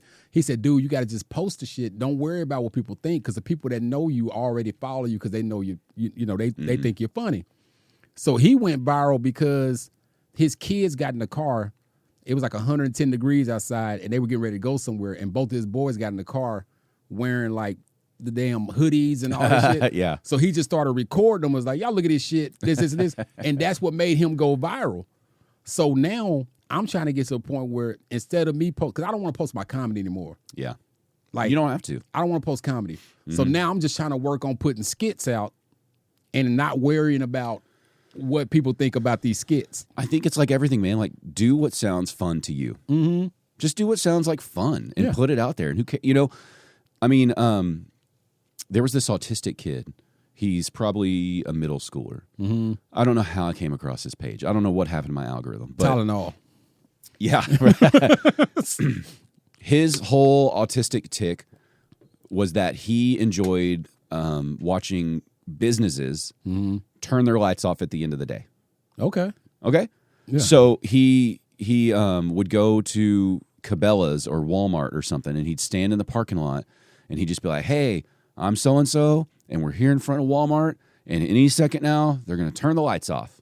And it's just like his mom filming him with his phone. It's not like some high production thing. And they're awkwardly standing there for, 20 seconds or something. And then the lights cut off and he like looks back at the camera and he's like, there it was. And like, he's happy. Like this is something they were probably driving around just doing. And she's like, let me just film this shit. Like, and that literally turned into him getting a massive following. Like, he had to have at least 100,000 followers when I came across him. And it was growing. And he was getting sponsorships, like, Domino's is like, well, if you want to come watch our lights come on over here. And like, I'm sure they paid him a little bit of money and they're getting promotion. And it's like, if people will watch you getting excited about lights turning off, it's like, that's got to be the biggest lesson of just do what you enjoy. Yeah. And if you're not going to force anybody to like you. Like, they either will or they won't, but at least you're going to be happy doing what you're already, like, you're already enjoying yourself. Just do that. I mean, how many people are in the world now? 8 billion? If you just do what you want to do, there's a good chance there's a couple 100,000 people that really like what you're doing, and they'll follow you, come to a show. It's like, just be yourself. Kind of the same thing you were talking about with comedy. Like, it took you not having a stool to realize, like, okay, I got to change it up a little.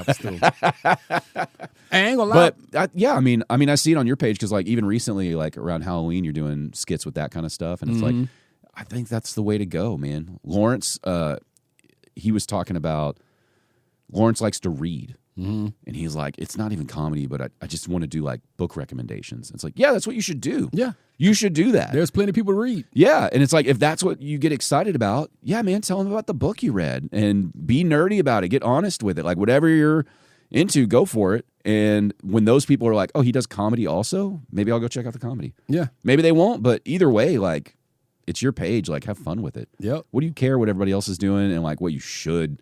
Here's how you should post to get this and that. It's like, blah, blah, blah. It's like, just shoot me in the face. Yeah. Social media is already terrible enough. Can I just have fun with my own page? Like, for real. Like, please. Hey, I'm not gonna lie though, bro. Shout out to your wife for your algorithm being autistic kids looking at the lights cut off. She ain't got to worry about your ass. Nah, man. You come home at 12 o'clock, she's like, did you have fun? What I'm running into now, when that Charlie Kirk shooting happened, it was just everywhere. Yeah. And it's hard not to see those images, like, it's just coming through. And so I got, you start getting stuck on like, oh my God, where was the shooter? Oh, here's a clip that shows the shooter on that building. This is insane, No matter what your politics are, it's just like, that's a crazy thing to see anybody get murdered. Yeah. And we've got all these clips of it. Yeah.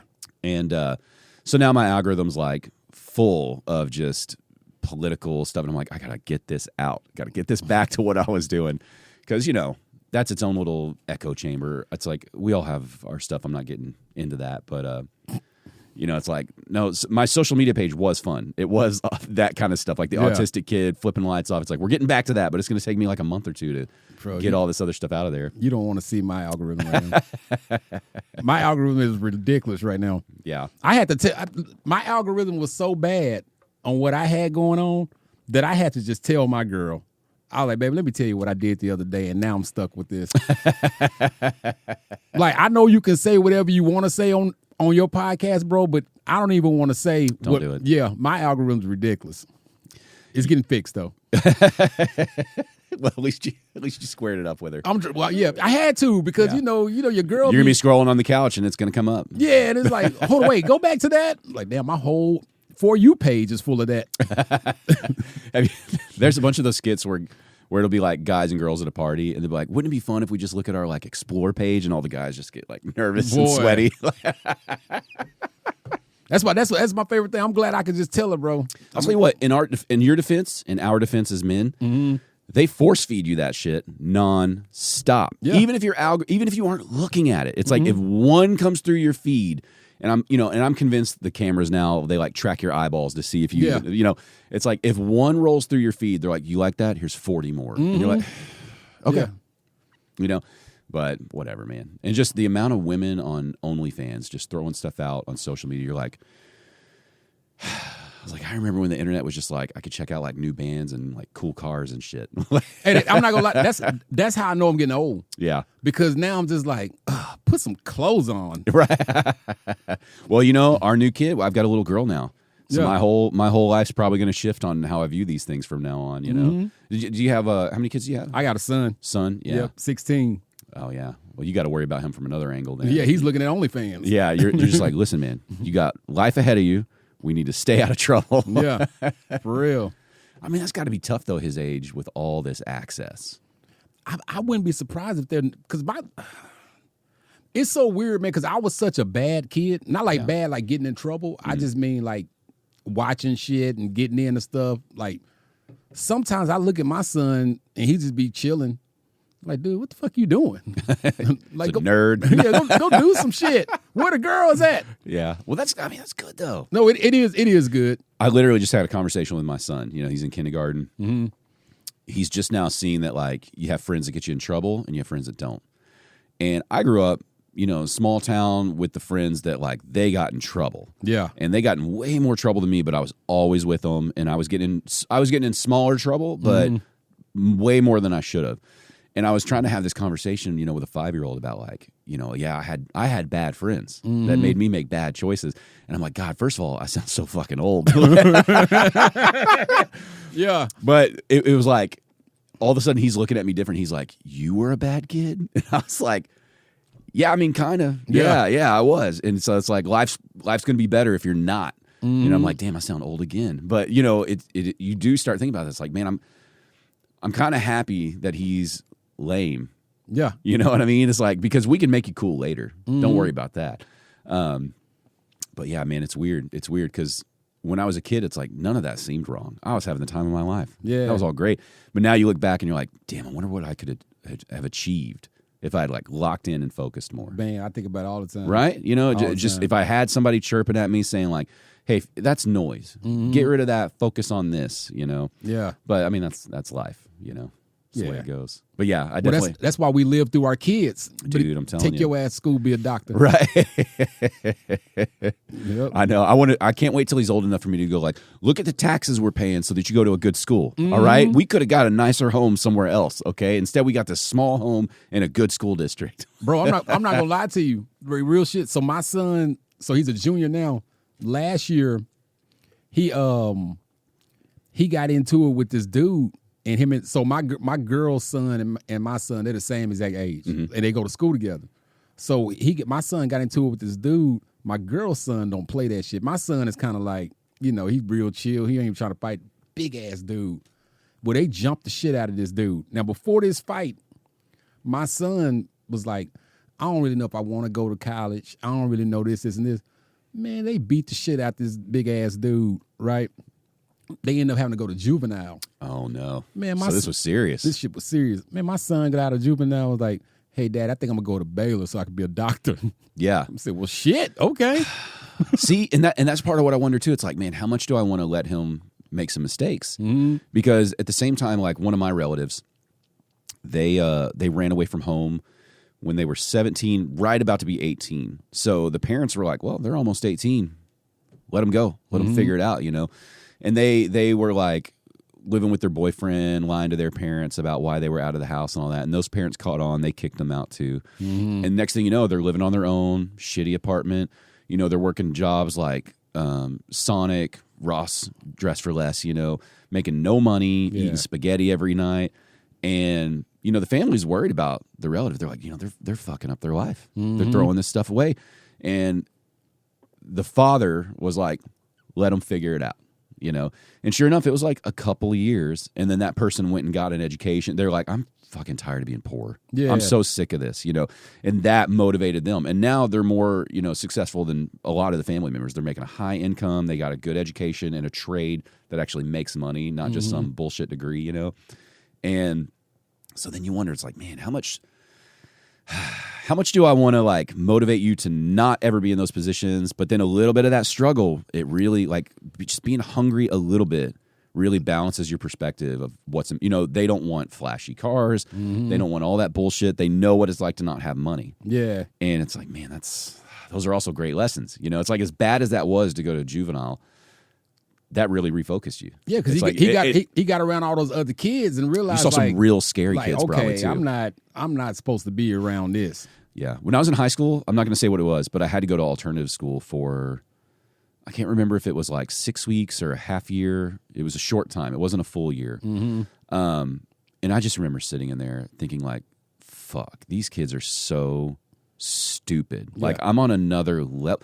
Like literally the basketball gym we're in at this alternative thing, there was a thing where someone tried to like light some rags on fire in there. And shit. And I'm like, what did I get into? Yeah. And that was like a big turning point. It wasn't enough. I was still kind of a shithead through high school, but that was a key point of like, okay, I'm really fucking up. Like these people are fucking idiots. Yeah. And I'm not a genius, but I'm not that dumb. You know what I mean?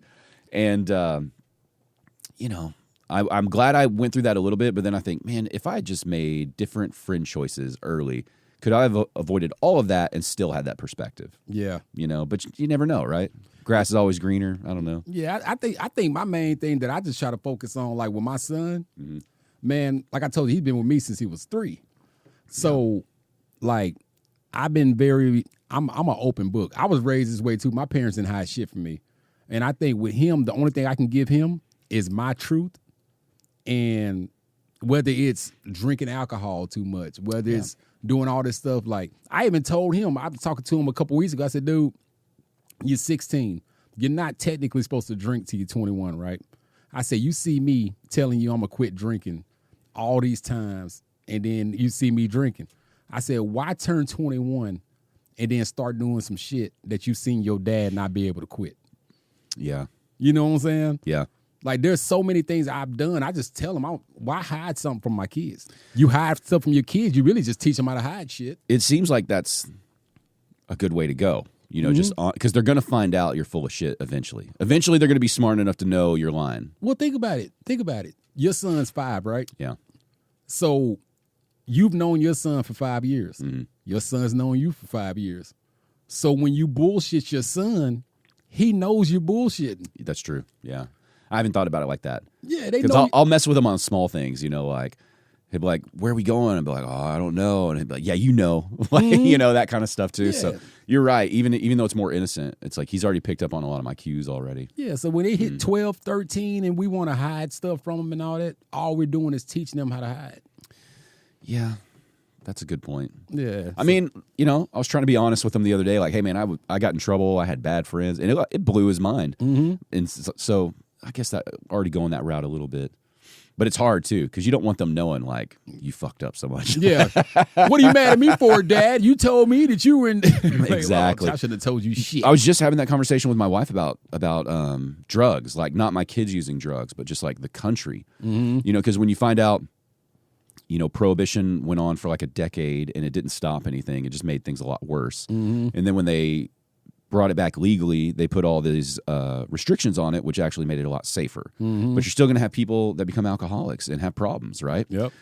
And, I'm not even like a big gun person, but like my stance on guns, even, 6-7 years ago was like, if we could find a way to get rid of every gun, that'd be perfect. That was kind of a viewpoint I had. And then I start thinking about, well, my viewpoint on alcohol, though, that's really similar to guns, which is, no, I think you just got to figure out how to work with it and live with it because you're never going to get rid of it. And if we make it illegal, it's going to make it worse like it did with alcohol. Yeah. Right? And now I'm scared because that's my viewpoint on drugs now, which is like, as crazy as it sounds, I think you got to make it legal, make it safe, and then you just have to have the part that scares me, especially being in Texas, you got to have a really robust education system that's honest about drug use, the pitfalls of it. And I know that that's a risky thing in Texas because I feel that same way about like abortions and birth control and all that. It's like if you had a massive sex education program, that would limit abortions more than anything you could pass in legislation. Yeah. So if your goal was just to reduce abortions, education, because the amount of adults I've talked to who truly are confused about how a baby's made. And when I say adults, I mean like young adults. Yeah. You know, when you're talking about 18, 19, 20, where they still have a couple things in their mind where it's like, hey, man, no, you can still get them pregnant. Yeah. You know? So it's like, if you just got rid of that, how many of those things would you stop? And so I'm starting to feel that way about drugs, which is crazy to go like, yeah, you should be able to legally buy heroin, but maybe that would, you know, like you're talking about with your kid, it's like maybe just being that open book and saying like, yeah, man, there's people that do it, and like, look at all these people that just destroy their lives. Yeah, you don't hear too many success stories on heroin, you know, and let them they're going to make their own choice anyway, right? But and that's the problem with my wife, by the way. Not in support of this. She was like, I don't think I want to live in a world where you can just buy heroin legally. And I was like, well, fair point. Yeah. You know, fair point. Well, for her, she doesn't have to worry about it because as long as y'all are in Texas, they're not going to do that shit anyway. No. Because they need alcohol, they need heroin to be legal, they need all this shit because they make all the money off locking their asses up. There you go. They need the crime. Yeah. That's why Texas is like, we're not legalizing weed, none of that, because we need to lock you motherfuckers up. I do feel like weed's got to be around the corner. It's going to depend on what the next governor is like. Yeah. This one, you know, Abbott, he's got that very strict religious base. They're never going to go for that. But even more religious people now are like, well, it's not that big a deal. And so I think if the next governor doesn't lean heavy on a religious vote, I think we could actually see weed change in Texas. Bro, and I smoked the most weed with pastors and everything. You know what I mean? Yeah. Bullshit. It's just the talking points that they're all stuck on. Most of them don't even really, I mean, we've had people in our lives that are very religious, and they were, you know, 10 years ago being like, you could never, ever legalize it. And then we'd be at a pool party and someone pulls out this little prescription bottle with, you know, pre-rolled blunts in it. And they're like, well, you know, we came back from Colorado, brought it with us. It is like, from the earth. It's like, you? And it's like, we're not mad, but that just really caught us off guard. And they're like, well, you know, we heard some stuff about how it helps with aches and pains. And like, they're giving you the bullshit. And it's like, you just enjoy it. And that's fine. That's fine. Bro, religious people be killing me, bro. Because you got some people that are really for real. Like them old grandmas and shit. Yeah. Okay. But you got other people that treat religion like Golden Corral. Like, like I like meatloaf, but I don't like steak. Like you can't. No, they ain't. Either you in or you in. Like you can't. Yeah, even if I disagree with your religion, if you're really on it, it's like, well, I respect you, and you know, this is America. You practice your religion. You stay at it, or I'm gonna stay out of your way. But yeah, most of you know, we're in Texas, man, bro. It's like most of it's like, oh, this is a great place to network. Yeah, we go to this church because like, we can rub elbows with these people. You know, it's so weird. They be like in Texas, they be like, we are Christian. We are a Christian faith, but we believe in the death penalty. But we don't believe in abortion. Yeah. Like, hold on, wait, you still all the contradictions. It's still killing somebody. It ain't him killing. Wait a minute. Yeah. So yeah, man. You know, grew up in a small town, and it's like Texas. I grew up a little bit northeast of Plano. You know those towns like Nevada, Copeville, all those areas. What city? The city I lived in, it's like an unincorporated town, but it's called Copeville. But it's next to Nevada, Farmersville, Royce City, Lavon, those areas. It's by Lavon Lake. Okay. You know, I live in Princeton. Oh, okay, yeah. So you take 380 to 78, and you go south, and you're in those little towns over there. And it's changed a lot since I've lived out there. Yeah. But back then, it was much smaller, and, you know, the town's, like, incredibly small, and there's, like, 8 churches. You're like, where are all these people? You know, yeah. And it's you know, Southern Baptist, so it's very much of that. Like, we're really, really strict, and then on the weekends we're drinking and partying. Oh, you know, all that stuff. It's like, yeah, just, you know, I don't think this is going to be for me in terms of this this type of organized religion anymore. Yeah, you know, it's like I'm more of those. It's like, man, I can go if we go on like a camping trip and I'm looking at the stars. You know, that's like that to me is more like, whew, might be something that made all this. This is incredible. Yeah. Look at this. You know, it's like that's more proof to me than anything you're saying in that box over there. Yeah, real talk. Yeah. And it's like just the I don't know who said it, but someone was like, well, you know, the only people that really know, you know, are dead. It's like they're not telling us. So you know, it's like, so why don't we just all agree, science, religion? It's like, we don't know. We don't know. Let's just be cool, try to figure it out. But believe in what you want to believe, but don't push it on anybody. Yeah, yeah. I think Texas is moving into a really interesting zone where we're going to have a lot of really strong faith-based people that are learning how to merge with people that maybe aren't so faith-based. And those faith-based, the non-faith-based people are going to also learn to be like, hey, let them do their thing. It's fine. Let's all figure out, because it's always, DFW especially, it's like, we just have a wild mix of people here. Mm-hmm. It's good. I like it. But, man, there's a lot going on. Like, whatever kind of faith or thing you want to see, there's a little pocket of it around here. Yeah. You can go check it out. So I just know Texas needs to get Greg Abbott out of here. Yeah, but who's coming in? It don't matter. I'm just saying, like, I don't know anyone who's interested in running even. Me, I'm going to do it. Let's do it, man.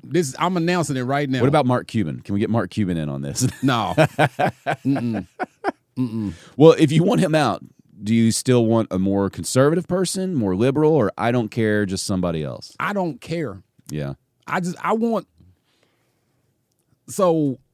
really care, but I would say whoever it is, I would rather have somebody independent, somebody that really sees points of views from everybody. Mm-hmm. You know what I'm saying? I just don't care. It could be conservative. It don't matter. I just know I saw Greg Abbott get on a helicopter, and I saw him move his legs. I'm not bullshitting. I saw him move his legs, and then they were in the comments saying, well, he's not technically. Like, hold on, wait a minute. He's not fully paralyzed, is what they're saying. Okay. Like, okay, come on now. He twitches a little. Yeah. Like, no, I saw this motherfucker do a whole movement of his body. Like, no. Here's the kind of person Texas needs, okay? Did you remember hearing about the guy down in Houston, Mattress Mac? You know what I'm talking about? Mattress Mac. He did I know who Mattress Mac is. Yeah, so he owns mattress stores. Mm-hmm. And I know he makes a lot of big bets on like the Houston sports teams, and that's part of like why his fame is there. But also he's like this incredibly charitable person. So when the hurricane hit, he was opening up his mattress stores for people to come sleep in on the, knowing like, hey, I'm going to write this shit off on insurance anyway. Like this, let's do it. And he's a millionaire too. So even if he didn't write it off, he can afford it. Yeah. And he's feeding them while they're doing that. Meanwhile, the mega church, Joel Osteen down there, was like keeping his doors shut for like a couple days. That's right. A couple days too long. And Mattress Mac is opening up his shit. So now the whole city's behind him. He's always donating shit to charity. And it's always very real, like part of the community stuff. Mm-hmm. He's a religious person. I feel like I can see that just from the stuff. But he's not cramming anything down your throat. He's just like, the best way to bring people around any of this would be to walk the walk. Yeah. We don't have to worry about talking about it. Let's just do nice things. And, that's the kind of governor Texas needs, is somebody who's just like, like those old school kind of cowboy guys where it's like, we don't say much. We just say a few words. Mm-hmm. Well, it seems like this is the right thing to do, so we're going to do it. Yeah. That's it. Yeah, we sent $10 million down there, and we sent, National Guard or whatever. They're going to clean everything up, and I'll be down there tomorrow to see how it's going. That's it. That's all, and to me, that's like a Texan leader. Yeah. So it's like, I don't care if you're liberal, conservative, just that person who's like an action person. So it's somebody that's able to see outside of their own situation. Yeah. You know what I'm saying? Mm-hmm. I got into it with my coworker the other day because he was talking about fucking like homeless people. Yeah. And not ever wanting to give them anything. Like, he was like, take your ass in the Walmart and get a job. I said, bro, you think it's that easy? I said, you do realize that you one mistake away from being that same dude. And it's like, he has a hard time seeing outside of his own situation. You can't be like that. And just the fact that people with their own agendas, because people have found ways to make money off the homeless crisis, right? They have now made it even harder. If you are a drug-addicted homeless person, there's a couple extra steps to get you back in the workforce. And if you don't have the right tools in place, they're never going to do it. Yeah.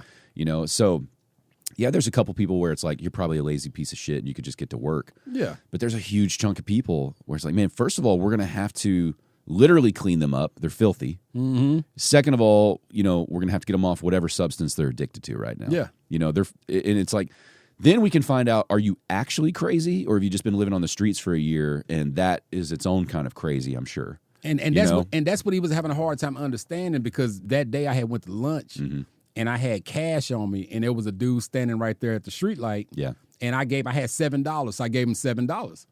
And he was like, dude, I don't know how you do that. This is this. I said, bro, he said something about buying drugs. I said, to be honest with you, I had cash. I never have cash. I feel like maybe I was put there for him that day.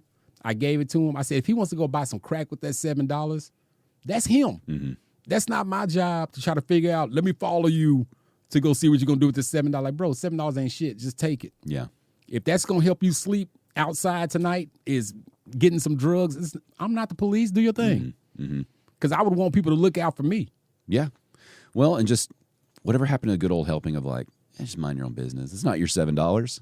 You know, like if he had a question like, hey, are you worried about this? Like if he's coming at you with just trying to understand where you're coming from, that's one thing. But it's like, if it's not that, what do you care? It's not your $7. Yeah. Now I do understand if I told the dude, hey, man, I'm about to go to Whataburger. What do you want for Whataburger? He's like, no, give me money. Like, no, bro. I get that. Yeah. Well, and you know, it's case by case, right? Yeah. It's like I think we all do it now. It's like you look at some people and you're like, not a chance. Yeah. Not a chance. I'm giving you anything.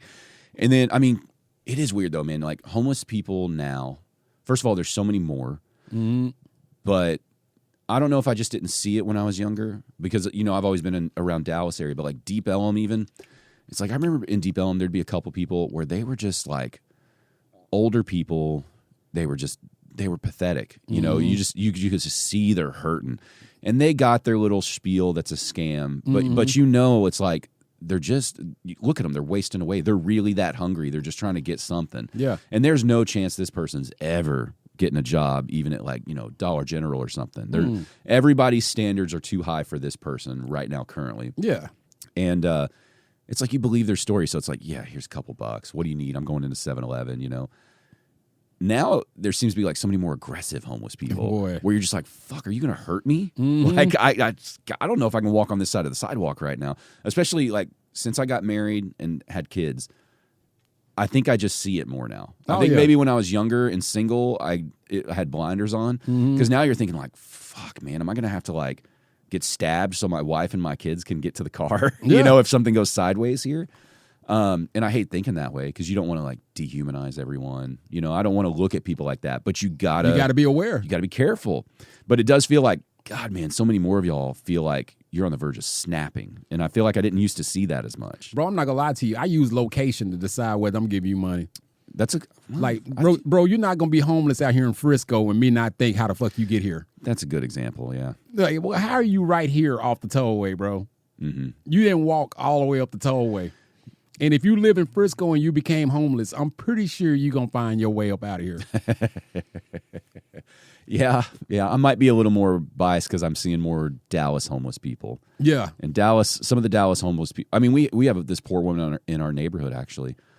And we've seen her go. She was very overweight when I first saw her, but we knew she was homeless because she just had a bad smell. She's got a mental issue. She's crazy. Yeah. She's talking to herself. Her hair's now all matted and dreaded, you know, because it's just hasn't been washed in 4 years or something. And she doesn't bother anyone. She's just sitting still, mumbling away to whatever schizophrenic thing she's having. She's not even loud, you know. And we've seen her, you know, we saw her. She was like a little overweight, you know, like I don't know how much she'd weigh, but let's just say she had like 30 pounds on her extra or something, you know. And now we see her, and it's like she's just getting skinnier and skinnier and skinnier. And the reality is, it's like, man, eventually we're just not going to see her, you know. But there's that person can't get a job. Yeah, she's crazy. But I also don't want her going to jail. That sounds terrible for that person. But there's nowhere else to take them. That'd be realistic. That's where she should go so she could eat. Yeah, but then you worry, like, is she going to go there and just somebody's going to just fuck her up or something, you know, because she's crazy and weird and smelly, and it's like, I don't know. Well, if she's crazy, they can't put her with the regular population. I don't know how jail works.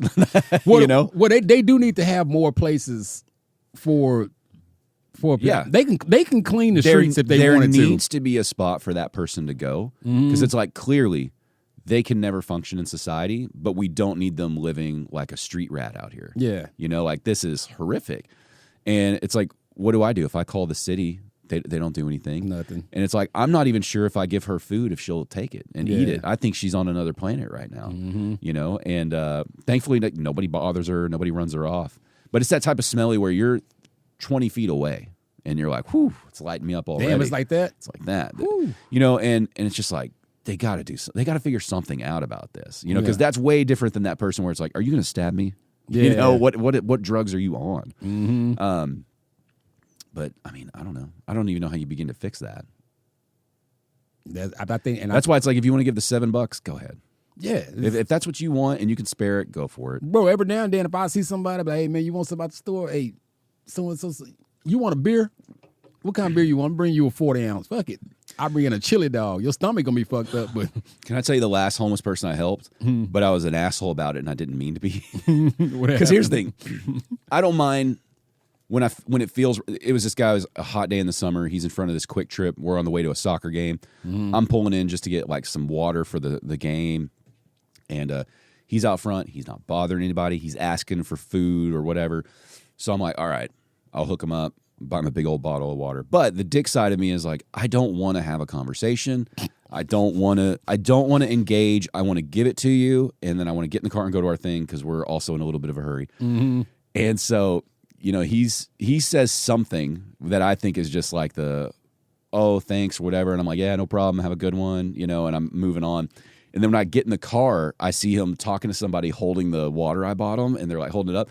And somebody came over and opened it for him, and I was like, "Shit!" He was just asking me to open it for him. Oh, damn! I was like, "Oh God, you ain't." I should have had a half a second of empathy while I'm over here thinking I'm Mr. Badass. Like, yeah, I got you water. Have a good day, buddy. Yeah. Good. Have a good one. Yeah. And I was like, "Shit. Okay, I need to dial that back a little bit the next time we do that." Well, at least you hooked them up with the water. Yeah, I mean, it was all right, but at the same time, what does it cost you to have 5 seconds of a like? Hey, man, try to stay cool out here. Oh, yeah, let me open that for you. Hold on. Here you go. Because when I looked back, it's like he was pretty frail. Then it's fucked up because you would have opened it for him trying to do the right thing. Like, motherfucker, I can open this bottle. Like, okay, I can't even. Yeah, right. Damned if you. I mean, I saw it was open. Somebody opened it, so we're good. Yeah, you good. Because you were going to go back and open it if you needed to, I don't know. You wouldn't. I'd like to think I'm really nice, but I'm only kind of nice. I think. Yeah. That's just funny. Yeah. But, I mean, that's the state we're in, man. It's just wild. All that stuff I look at so differently now raising a kid. Yeah. I mean, but you started comedy when you already had a kid. Mm-hmm. How often were you thinking, I got a kid, I should just put this aside? Did that ever come up? No, never. Because I loved it. I loved it too much. Did you always have a career while you were doing this? Yeah. You were always making steady money? Mm-hmm. Yeah. I've been doing sales for State Farm I've been doing insurance since 2005. Yeah. Yeah. That's an interesting business. Boy.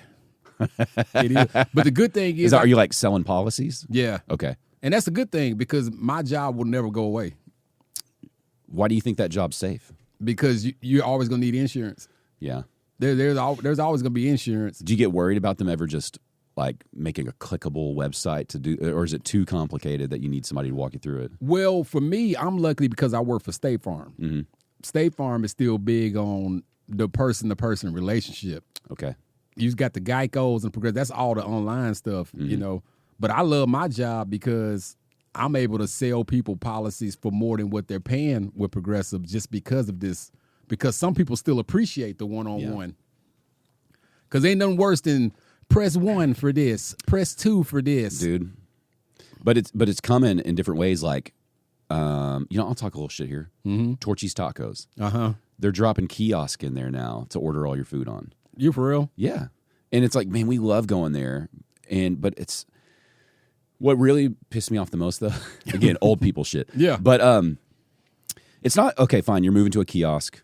I think what bothers me about it is I know you're just like, I can save this much money on a worker, right? But then part of me gets that too because have you seen a lot of the workforce lately? They are terrible. Yeah, they are. A lot of them suck. So I get that. Like, I can't even hire good people. I might as well go to the kiosk. Yeah. Like if you're a worker right now in what you consider an entry-level job, it's like if you don't want those entry-level jobs to go away, you better really respect that job at least while you have it. Yeah. It's like, man, when I was waiting tables, I loved waiting tables, and it's like, I thought like, man, if I come in here with the right attitude, I'm going to make some money today. Yeah. And if I come in here with a bad attitude, it could literally be like a 30% decrease in money, and, but then on the kiosk, when I got done ordering, it asked me if I wanted to tip. Who the fuck you tipping? The fuck? It's like, man, hopefully that was an accident, but y'all need to pull that setting off.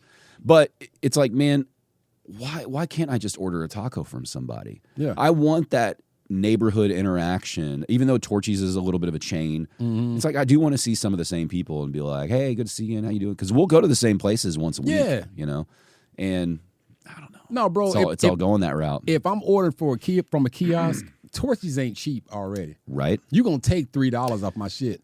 I would feel better about that. Yeah. Do you want to order from a human for a little bit more, or do you want to do the kiosk for a little less? That's it. I'd be fine with that. Because I don't work here. It's like the self-checkout lane. Yeah. I don't work here. So you got to take something off my groceries. Yeah. And to make it worse is they watching you do the shit. Dude, I know. Bill Burr's got a classic bit about that. Yeah. On one of his old specials when self-checkout was first coming out. And he's like, his whole mindset is like, fuck this shit. He's like, I'm going to walk up there. I'm going to set my items down. I'm going to count 1 Mississippi, and I'm going to walk the fuck out. Yeah. He's like, you guys are treating me like I work here. He's like, oh, I'm so sorry. What are you going to do if I walk out with this? You going to cut my fucking hours? That shit's hilarious.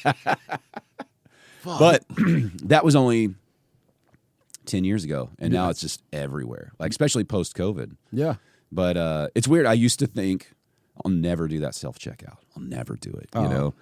But then again, like the workforce, it's like when you talk to some of these people, and it's like, I don't need to be your buddy, but when I walk up and I'm just like, hey, how's it going? And you're just dead silent. I'm like, I know we're not going to be friends. I'm not looking for that. I just want a little person to person. I'm good. How are you? Pretty good. Yeah. That's it. Bro, it's funny when you do the self-checkout lane all the time and then you finally go through someone's register. Yeah. And then they suck. Yeah. Like this bitch is too slow. Yeah. You're like, dude, I can get all. The amount of times I still bag my own shit when they're going through. Yeah. Because I'm like, I got it. It's fine. I got it. I'm going to be faster. Let's just get through this. I'm only here because that line was longer. Yeah. So funny, man. It's a weird world we live in. I'm embracing my aging, though. Yeah. I used to be worried about these opinions, but it's like, I'm fine. No. And you know what? It's given me a lot more respect for boomers. Because it's like, I get y'all now. Yeah. I get y'all. Y'all have seen this transition happen through Gen X and millennials, and that's what y'all were bitching about. We did screw a lot of things up. Yeah. Y'all had a lot of cool stuff that was like, think of like the diners that they could have gone to where there was like some cool waitress who was there every single day, and she made a living off being a waitress, and like she remembered your order. Hey, Fonzo, you still doing the number 3? Yeah. Let's do that. Hey, a little extra bacon this time. Didn't you say you had a doctor's appointment, man? You got to watch that shit.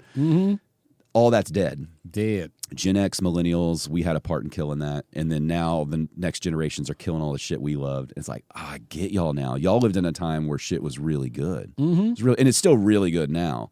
But it's like we could even be another step better still. Yeah. But we live in a generation, right now we're living in times where people act like, let's say wherever you work at IHOP. I come sit down for my Colorado omelet. I'm the one that forced you to fill out a fucking application and get this job. It's my fault, huh? Yeah. Like, bro, you got a job. You the one you filled out an application. You went to an interview. You drug tested and shit. And then now you act like you don't want to be here. It's so weird. You don't have to love your job, but you can be good at it. You can attempt to be good at it. Fake it like the rest of us. Oh, and when you work for tips, I'm sorry. I'm not I'm a big tipper. Like, cause I don't go anywhere unless I got money. Right. You feel me? Yeah. So I can tell you right now, if my food costs $30, I'm usually able and ready to tip $30. Oh, wow. Big tipper. But don't get it twisted. I will leave your ass $1. See, my generation, though, right, when I was waiting tables, the first time you came in, I don't know what you tip. I'm going to give you really good service because I'm really trying to work you. I want a tip. You tip me $30. I now remember your face. I check the ticket to see if the name from the card was on there still so I can remember your name. I'm writing it down in a little book. So the next time you come back into the restaurant, I'm like, Fonzo, hey, man, how you doing? It's like I remembered you. I'm like, oh, shit, I'm giving him $40. I feel like nowadays, because like we used to be bar regulars. Like when I bartended, I would have my regulars. You remember your regulars. Your regulars are paying your bills, you know? And I'm excited, even if I don't like my regular, I'm excited that they're here to give me some money today. You know what I mean? So I'm going to treat them excellent. That's the job. Yep. And I made a lot of good money doing that. So it's like, this is a great interaction here. What does matter? And nowadays it's like, man, you can go to a bar multiple times, tip well, and they still act like they're doing you a favor by being here. In the same way with the rest, it's like, man, whatever happened to playing the game? It's like, I'm not looking to keep you here all night telling you stories or anything.